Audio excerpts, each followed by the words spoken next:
제가 비혼주의자가 된 이유를 말씀드릴까 하는데요.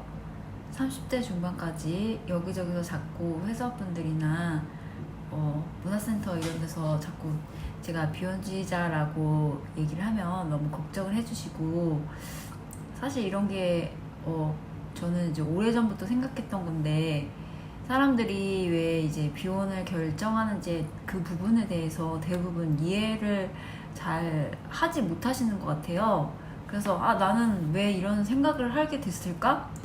한번 냉정하게 생각해보고 싶다, 정리를 좀 해보고 싶다, 이런 생각도 들었고, 여러분들 중에서도 나는 그냥 결혼을 하고 싶지 않은데 그 이유가 뭘까에 대해서 좀 한번 깊이 생각해 보면, 다른 분들이나 혹시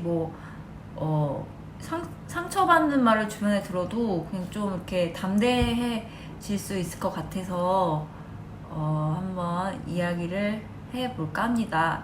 우선은 솔직하게 얘기를 하자면, 좀 능력이 안 되는 것도 사실 없지 않아 있죠. 결혼을 하기 위한 어떤 조건 중에 저는 경제적인 능력도 중요하다고 생각하거든요. 근데 제가 사실 이렇게 연봉이 높은 것도 아니고, 그렇다고 되게 사교적이고 이런 편도 아니에요. 그래서 여러 가지 꾸미는 것도 막 그렇게 좋아하지도 않고, 그래서 능력이 안 되는 것도 사실 있는 것 같아요. 그래서 어쨌든 자세한 사항들을 제가 오늘 이야기를 해볼까 합니다. 우선 저는 가족 간이 좀 건강한 편은 아닌 것 같아요. 제 주변 유년기를 돌이켜보면은 화목했던 기억이 없어요. 그래서 저한테 집은 좀 감옥이었다. 굉장히 피할 수도 없고 도망칠 수 없는 곳이다. 집은 항상 시끄럽고 피곤하고 또 가난하고 또 싸움도 이제 끊이지 않았고요. 그래서 차라리 저는 학교에 갔다가 집에 왔을 때 집에 아무도 없었으면 좋겠다는 생각을 좀 많이 했던 것 같아요. 그래서 생활기록표나 이런 데 보면 선생님이 좋게 이제 써주시면 온순하다고 써주셨는데, 조금 나쁘게 이제 말하면 활기가 좀 없다, 기운이 없다, 그런 얘기도 많이 들었고, 그런 환경 속에서 어른들 중에서 저를 이제 챙겨주거나 그런 분들은 사실 없었고, 오히려 친척분들이 저를 보시면 너 왜 그렇게 애가 어둡냐고.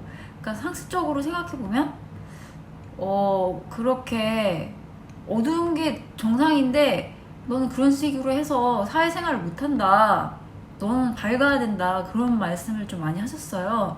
근데 그게 초등학생 때 이제 들었던 거죠. 그러니까 그런 것들이 좀 상처가 됐고, 그래서 이제 저한테 가족이라는 어떤 제도나 이런 단어 이런 걸 떠올리면은 긍정적인 생각을 할 수가 없게 되었어요. 그래서 정말 내가 운이 좋으면 좋은 가정을 꾸릴 수 있겠지만, 내 운이 나쁘면 진짜 깨기도 힘들고 도망치기 어렵다. 그래서 그런 마음을 속에 항상 어두운 그런 생각이 있다 보니까 연애를 해도 깊게 마음이 가지는 않았던 것 같아요.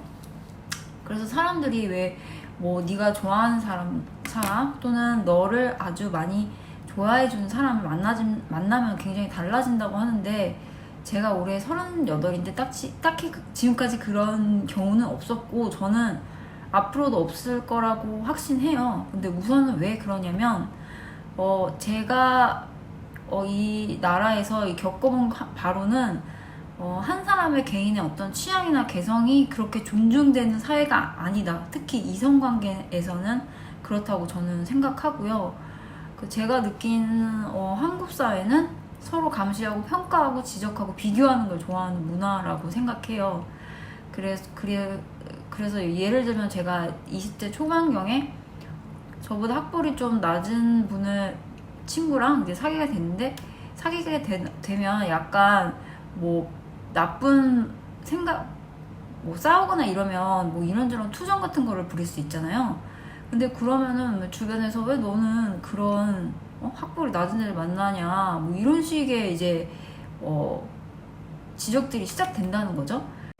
저는 결혼을 해서 가족을 만든다는 것 자체 아주 통념적인 문화라고 생각해서, 내가 그 남자와 단둘이 외국에서 있고 완벽하게 그 사람과 내가 의지할 사람이 없다?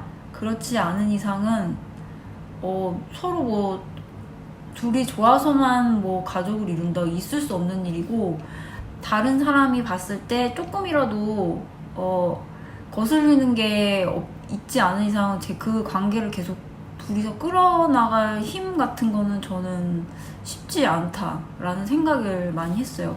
우선 간섭하는 사람들이, 부정적으로 얘기하는 사람들이 너무 많으니까. 그리고 두 번째로는 제 성향 자체가 너무 내향적이어서 어디 오래 돌아다니지를 못해요. 그러니까 남자친구랑 신나게 돌아다니고 와도 행복하지가 않아요. 그게 남자친구를 싫어해서가 아니라 근데 제 성향이 좀 그런 편이에요. 몸이 너무 피곤하고, 그게 20대부터 그랬고 10대 때부터도 친구들이 부르면은 좀 잘 안 나갔거든요. 집 밖으로. 또 중학교 때부터 집안 분위기가 좀 괜찮아졌어요. 형편이랑 여러 가지가. 그래서 계속 집에만 있으려고 하고, 다른 친구들은 연애 같은 거 해도 다 좋아하는데 저는 편치가 않고, 30대부터 이제 저도 그렇고, 만약에 남자친구도 돈을 벌면 같이 이제 어디 맛있는 것도 먹으러 가고 하잖아요. 근데 그런 게 너무 싫다. 그냥 밖에서 돈 쓰는 게 불편하다는 생각이 좀 많이 들었던 것 같아요. 그 이유는 제가 회사 다니는 게 너무 힘들고 재미도 없고 비전도 없고, 그래서 돈을 안 쓰고 일을 덜 하자주의로 생각이 좀 많이 바뀌었거든요. 그러니까 저 같은 사람은, 그러니까 돈을 많이 안 쓰고 일을 많이 안 하는 사람은 대인 관계면에서나 이제 남자뿐 아니라 여자분들 사이에서도 있기가 좀 힘든 것 같아요. 제 생각에는. 그리고 이제 처음에는 어쨌든 남자친구가 돈을 좀 써주더라도 계속 그렇게 해줄 수는 없잖아요. 그 나이 차이가 굉장히 많이 나거나 하지 않는 이상 뭐 그 친구들 입장에서는 제가 따로 만나는 남자가 있거나 아니면 자기를 좀 좋아하지 않는다고 생각하는 경향이 좀 많아서 자연스럽게 점점 안 만나게 되는 경향으로 갔던 것 같고, 또 제가 너무 게을러서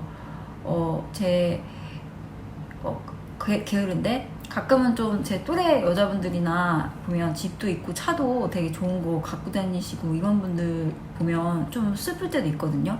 그러니까 자식은 잘 모르겠는데 제가 아이를 별로 좋아하지는 않아서, 근데 소비를 나보다 어쨌든 자유롭게 한다는 면에서 되게 부럽다는 생각 많이 들어요. 근데 재력이 좀 좋은 남자분이랑 결혼을 하셨든 경제력이 조금 좀 안 좋은 분이랑 결혼을 하셨든 간에 대부분의 귀여운 여자분들이 집안의 대소사를 챙기시잖아요. 그런 게 저는 너무 싫다. 너무너무 하기 싫다. 그냥 내가 꼭 밥을 차려주는 것까지도 아니고 냉장고에 뭐를 사다 놓는 것도 다 여자분들이 하시잖아요. 대부분 같이 캠핑을 가고 먹을 거 챙기는 것도, 이사하고 이런 이삿짐 같은 거 짐 싸고 이런 것도 여자분들이 하시는데 그런 일 자체를 전부 하고 싶지 않아. 그러니까 너무 하고 싶지가 않은 거예요. 그래서 저는 그냥 제가 만약에 혼자서 살면서 이것저것 막 끓여 먹고 막 맛있는 것도 해 먹고 막 이런 성향이고, 그릇 싸는 거 예쁜 거 사고 너무 좋아하면 나는 그래도 가능성이 있다. 나는 가정 생활을 꾸려나갈 수 있겠다. 이런 생각을 할 수 있을 법도 한데 정말 너무 하기 싫어. 그냥 정말 혼자 지금 지내고 있는데도 완전 극단적으로 아침에 콘프레이크를 먹고 저녁에 냉동만두 먹고 점심에는 엄마 집 가서 집밥 먹고 오는데 그것도 싫어요. 그냥 콘프레이크 먹은 그 그릇 치우는 것도 너무 싫고, 가끔씩 이게 딱딱해가지고 막 과자 부스러기 같은 거 붙어 있으면 그걸 제가 수세미로 빡빡 닦는데 그것도 하기 싫어요. 그래서 그 혼자 살면서 막 머리카락 치우는 것도 막 너무 싫어가지고 헬스클럽에 가서 거기서 다 씻고 머리 말리고 그리고 다 오거든요. 그렇기 때문에 집에 안에 뭔가 살 일이 많아지는 것 자체가 너무 두렵고, 뭐 미니멀리스트로 사는 게 꿈인데 이제 저는 그림을 그리다 보니까 그런 뭐 전시 관련된 자료들이나 뭐 이런 게 많으니까 뭐 액자 같은 것도 있고 그런 게 좀 그래서 아주 극단적으로 힘들 것 같은데, 옷이나 뭐 신발 웬만하면 절대 안 사고 싶어요. 우선 정리하기가 너무 귀찮을 것 같아서 그게 좀 저한테는 큰 것 같아요. 제가 거의 40을 바라보고 있는데 어느 정도 이렇게 될 거란 상황을 한 20대 중반 때부터 예상을 했던 것 같아요.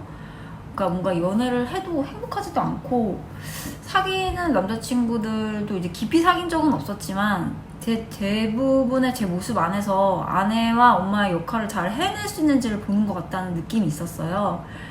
근데 제가 도저히 그거를 감당할 수 있는 그런 성향이 아니니까, 그리고 그 친구들한테 믿음을 주려면 시간을 투자를 해야 되는데 제가 계속 바깥에 돌아다닐 수가 있는 그 성향이 안 되고, 그래서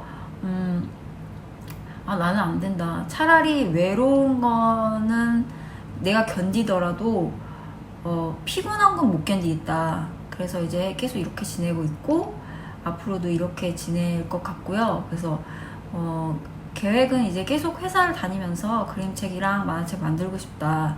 근데 이제 회사가 썩 안정적인 회사를 못 다녀요. 제가 예민하다 보니까 자꾸 큰 회사 가면은 감정적으로 이제 힘들고 그 에너지를 받는 게 많아서 자꾸 작은 데로만 다니는데, 근데 그것도 이제 계속 옮겨 다니다 보면은 뭔가 이제 출장을 간다는 마음으로 다니게 돼요. 그리고 돈을 워낙 안 쓰기 때문에 이렇게 챙겨놓는 편이거든요, 돈을 많이. 그래서 그냥 편하게 뭐 사는 것 같고,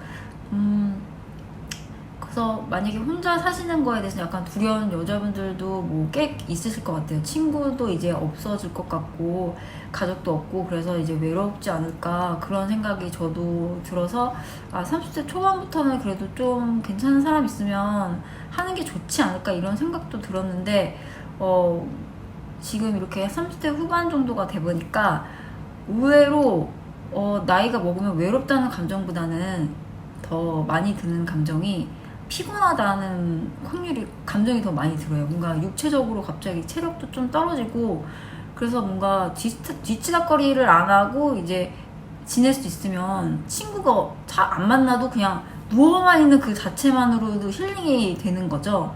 막 감정적으로 나 지금 너무 이런 거 아닌가 이런 감정이 든다는 것 자체가 드신다면은 아직 에너지가 있으시고 아직 젊으신 거다. 근데 시간이 이제 지나면 그런 감정은 이제 점점 사라진다.